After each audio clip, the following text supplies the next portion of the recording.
Hello everyone, my name is Rihab and I'm so glad to be with you in this short session where I will be talking to you about the instrument I play, which is the oud, and tell you a little bit about myself, how I came to learn this beautiful instrument, and I will be playing some pieces for you, showing you some pictures about the making of this instrument, and perhaps give you some ideas about how you can make some interesting sounds with just normal objects you can find around your home. So, thank you so much for joining me, and let's begin.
The first piece I chose to play for you is called Bint al Balad, or what we can translate as The Daughter of the Country, by Muhammad Abdul Wahab from Egypt. And the reason I chose that piece is because it's one of the pieces my father taught me. And I thought then I could tell you about how I started to play the oud.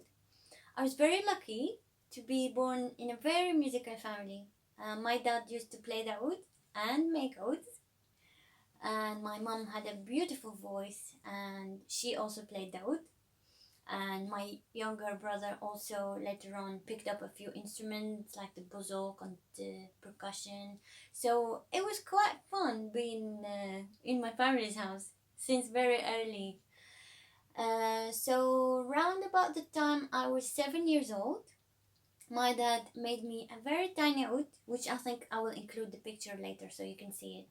Made me a very tiny oud, which was very comfortable for me to get hold of, and he started teaching me. He told me where to put the fingers and how to grab the instrument properly, and he used to say the notes to me, and then I would copy them, and then he was very, very patient, so he would say the musical notes, and then I would play, and then he would work on the idea of me remembering the notes, and then we string them together, and then we would have a full piece. And it all used to happen in our home. Even his workshop was in the same house. So I would basically, at any moment when I feel like I want to play, I would grab my oud and go to his workshop if he had some time, and we would learn something new. So it was quite good fun. And later on, I carried on learning. Later on, I learned how to read music, and then I decided by the time I was 18, 17 even, that I wanted to study music. So I went to the Higher Institute of Music in Damascus.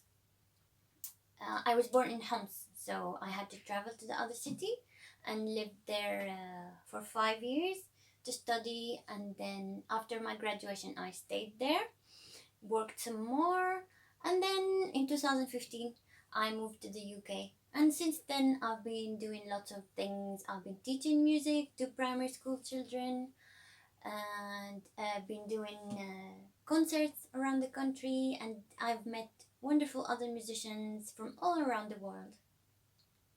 Yeah, so that's a bit about me. Now, let me tell you a bit about the instrument. So, for any instrument that has strings, to have a good sound without having to wire it to electronics, you will need a sound box. And the sound box of the oud looks like this. You see, it's very round and it's of course empty from inside. You can't see beyond these, but it's absolutely empty. And then when you hit the strings, they move, and then that movement is kind of stored in the sound box and projected outwards so you can hear it. And the way we play, how are they put in place? They're basically attached to here, this is the bridge. They're attached one side to here, and on the other side they go all the way up, and they are tied into these pegs, or mafatih in Arabic, keys. So the pegs, so you attach it here and you twist until it's really tight. And according to the thickness of each string, you get either a very low sound, like this for example, very deep and low. And then as we go thinner and thinner, you get a higher sound.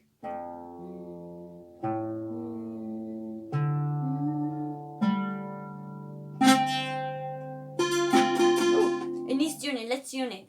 It's a good opportunity for you to see how it works. So when it's out of tune, each course of these is double. So not just one string, apart from that top one, but all the others are doubled. So they have to sound exactly the same. So how do we do that? We listen to the good one first. Yeah, this is the good one.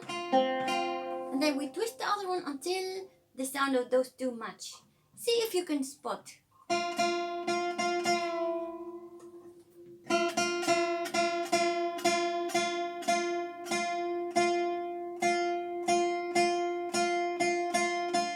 see? So the tighter we make it, the higher it goes. And now they match. And this is how we tune down. We use the plectrum or the risha in Arabic, or the feather, to have a better sound. If you play with your fingers, it's kind of a bit not as clear. It's a bit difficult to play with it. So you play with the plectrum. And I remember when I first started learning, it was the easiest way of doing this was to play downwards all the time. But by the time I was ready to learn the upward one, so you start hitting the string on the way up too. So, and it gives you the opportunity to play faster. So instead of doing, it's easier to do it both ways. And then you can go as fast as you want, and if you want, you can play on all the strings. The other important thing about how we make sound on the oud is with our left hand. Because here, if we use only the plectrum on the empty strings, it will have always the same sound. But here, when we use our fingers, for example, I'll be playing some notes on the top string. When you put your finger anywhere around here, it changes the sound. So, for example, this is without finger, and then here I will press. Changed. put it somewhere else.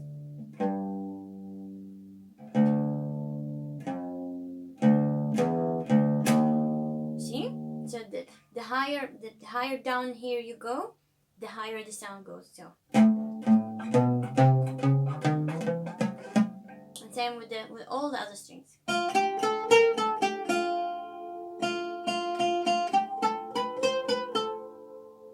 Got it? Good. Now I'd like to play for you one of my favorite pieces, and it's by a composer from Syria called Adnan Abu Shamat. I hope you enjoy it.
Now I'd like to play for you Tango by another Syrian composer, Muhammad Abdelkarim.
Now I'd like to play you a piece by Tunisian composer and oud player Anwar Ibrahim. It's called Perfume of the Gypsy.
questions.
Now I'd like to show you some pictures from my dad's workshop back in Homs in Syria, and the stages of how you put together a note.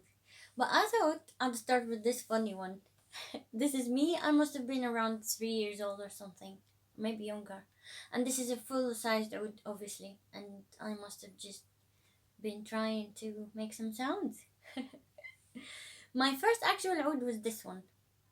My dad made it for me, and it had a flat back, so it was easier for me to get hold of it without it sliding. Because this round back, if you're a tiny child, it would like slip. So my dad had a very good idea of just making it flat, and he designed like a little bird here, which made it really fun. Here I must have been 7 or 8. This is my dad. His name is Samir. And yeah, very small ode compared to the full-sized one. Now let's begin.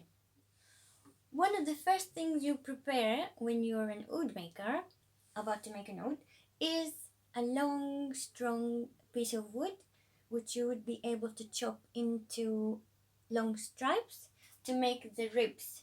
The ribs are going then to form the sound box of the ode. So if you can see, those are all slices of wood glued together. I'll show you how it's done in a second.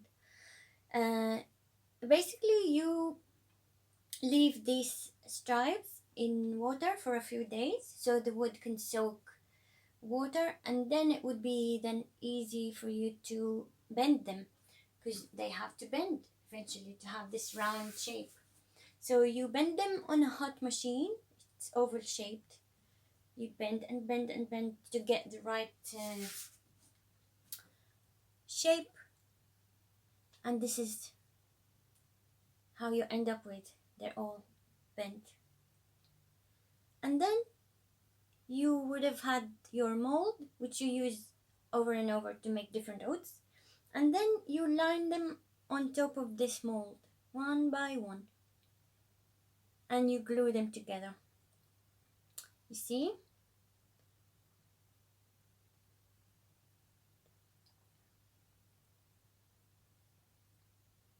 Adding more, and then it's complete. Once it's complete, you take it off the mold, and then you smooth it out with sandpaper, and then you end up, this is obviously the inside. You glue them together also from the inside, and then with sandpaper you get a very smooth back. So now we're finished with the sound box. This is the different sound box, the different ode. You can use different types of wood, not just one. So here I wanted to show you there's a mixture. Now the chest, we call it the sadr, the chest of the wood, the front. You need slices of thin wood, and then you line them next to each other, and then you glue them, and then you cut them around. This is obviously lined up. You cut them exactly to the shape of the sound box, cut them round, and then you put some holes for the sound to come out of the sound box. You can decorate them, as you saw in my other wood. They had what we call shamsiya or amra, which adds lots of nice details. Yeah, so this is the sadr, the chest. We put it on the sound box, and then those, actually before you glue it to the sound box, the chest needs to be strong from inside. So it's not just a sheet. You have these lines of wood that go across the chest in the back, so it can be steady and for the sound to be distributed nicely. So this is on the other side, inside the chest. Some children, when they see this, they laugh. They say, it looks like a person upside down. It does, doesn't it? Okay, now we come to the peg box. What's the peg box? It's this place where the top side of the strings will be attached. And it looks like this. Obviously you drill holes in it, depends how many strings you have in the wood. And those are the pegs, mafatih in Arabic, keys, we call them. So you get it ready. And here, at the end of the sound box, there would be this bit that would keep the neck, this is, we call it the neck, that would keep it in place. This is the peg box once it's finished.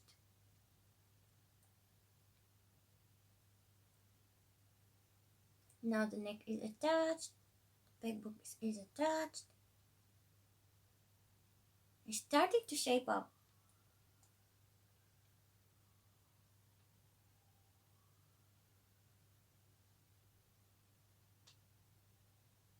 Yeah, here I wanted to show you something you might have noticed between the toes.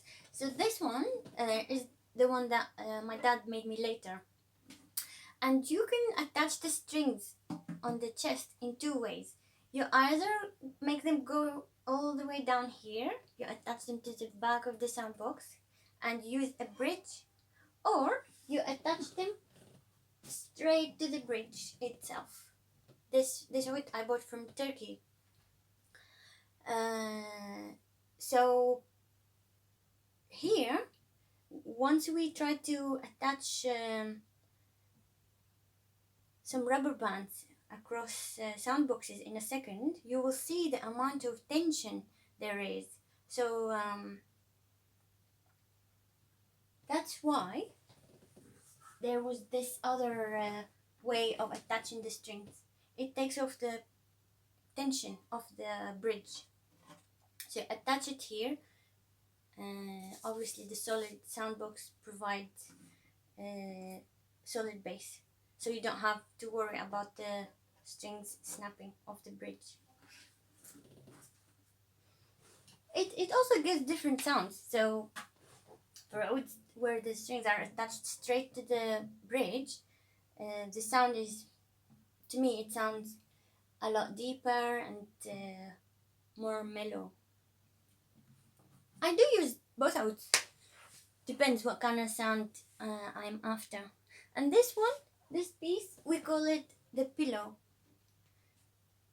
where the strings rest before they go to the peg box. Voila! This is a full oud. Another angle. The back, obviously.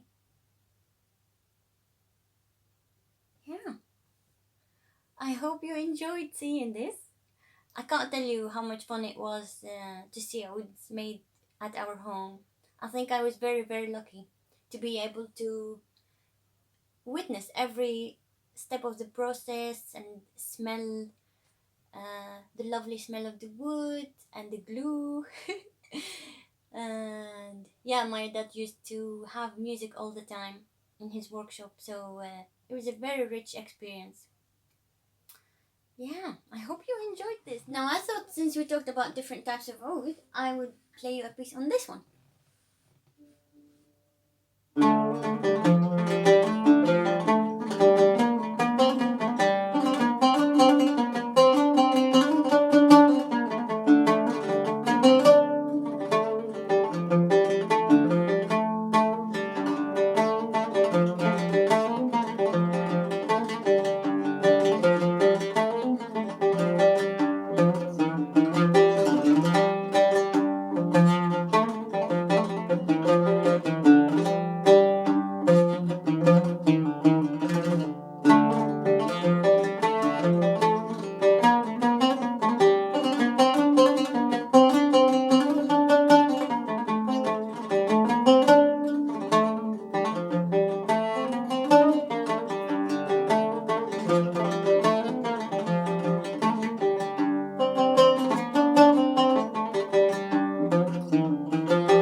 Now let's experiment with making sounds with normal objects we can see around our homes.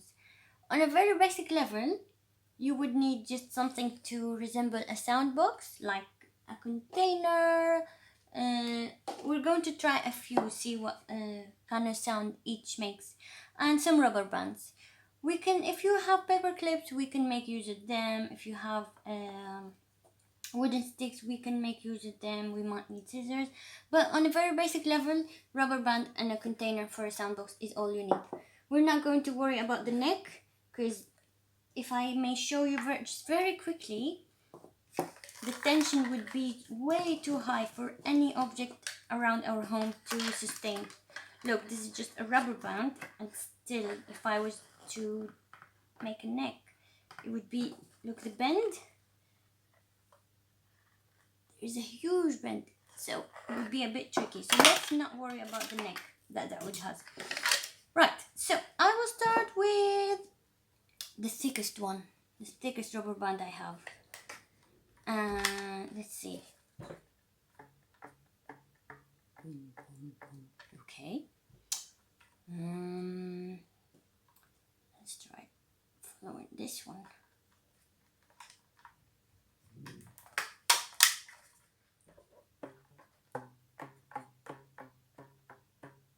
Okay.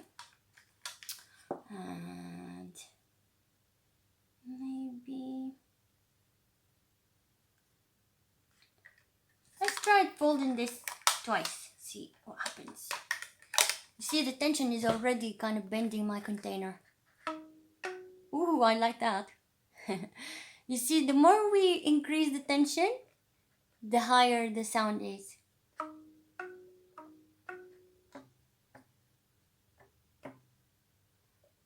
I'm gonna keep these two, I like it.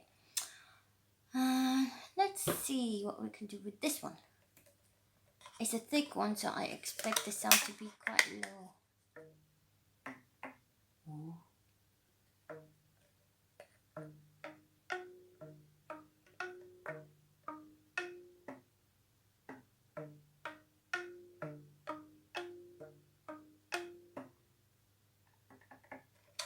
What happens if we double this one? Ooh.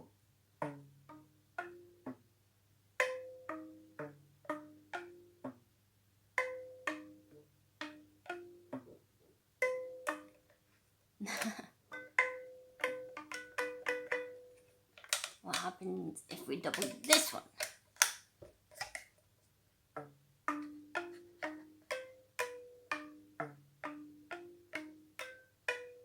Now let's experiment jumping around between them.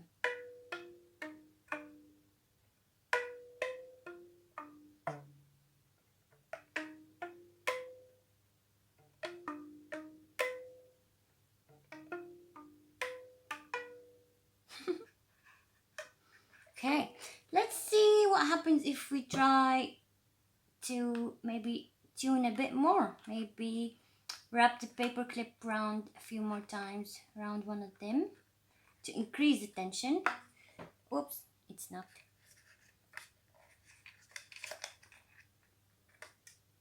Just a tiny bit to change the sound once more.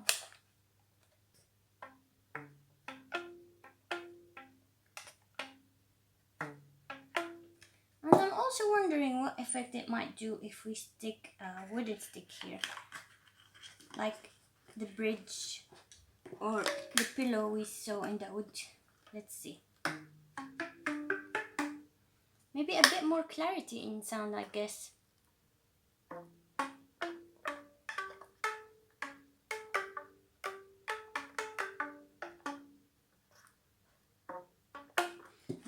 Maybe we can hold it in place with the paper clips.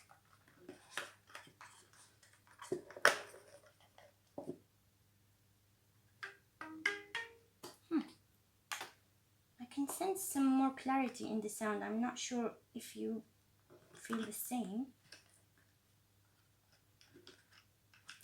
These are not the strongest things, but let's see. They can serve us a bit.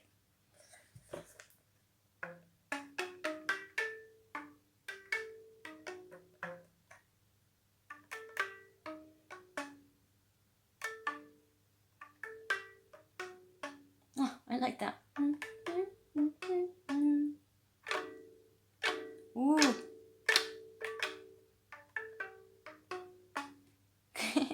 So yeah.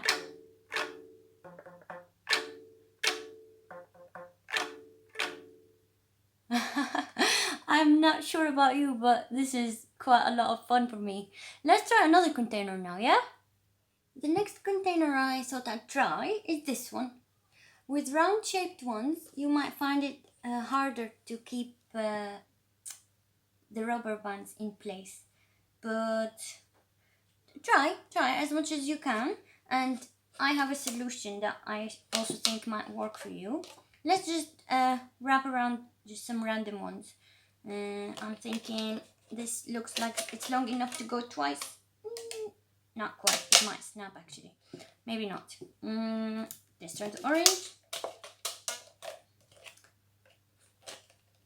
The more you get to the side, the more it feels like it might snap. Start thin one. Okay, and green maybe. I have a good feeling about this one.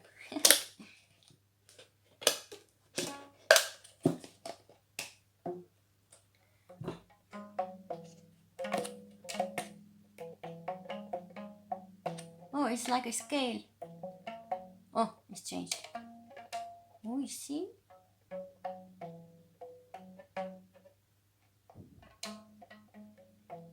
You can fiddle about with how much of the rubber band you want to keep on the top. So maybe you squeeze it out to make it a bit more dense. It gives you a higher note. And when you loosen it up, it comes down.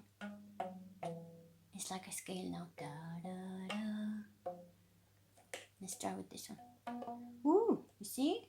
The more you loosen it up on the outside, the more it gets tighter here.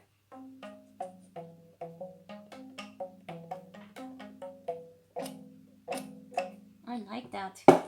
Now, I thought if you found your rubber band slipping, you can try keeping them in place with the wooden sticks. I found it helped a bit with the one I tried to make earlier. So let's do that.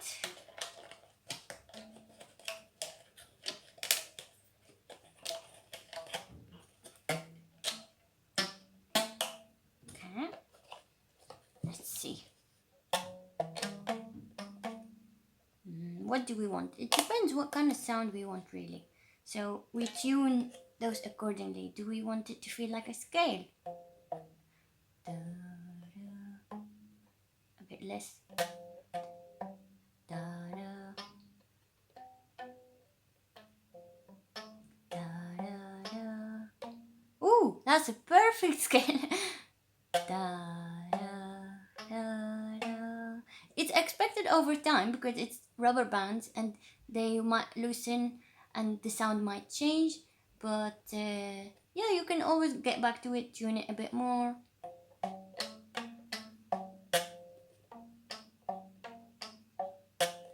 Okay, let's compare these two sounds, see what you feel.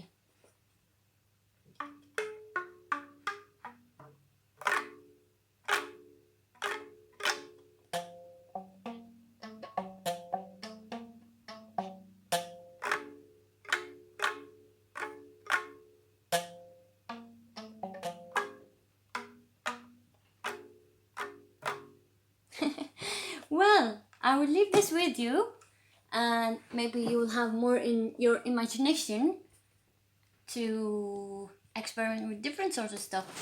Let me know how it goes. I really enjoyed this. Thank you very much, everyone. Take care, and I'll see you later. Bye.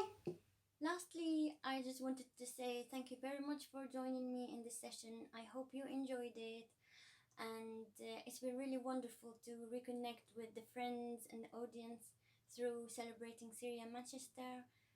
Big respect to all the team, and I really hope everyone is taking care of themselves and their loved ones. Please stay safe, and I really hope we meet in person when the times are better. Big love to everyone. See you later. Thank you.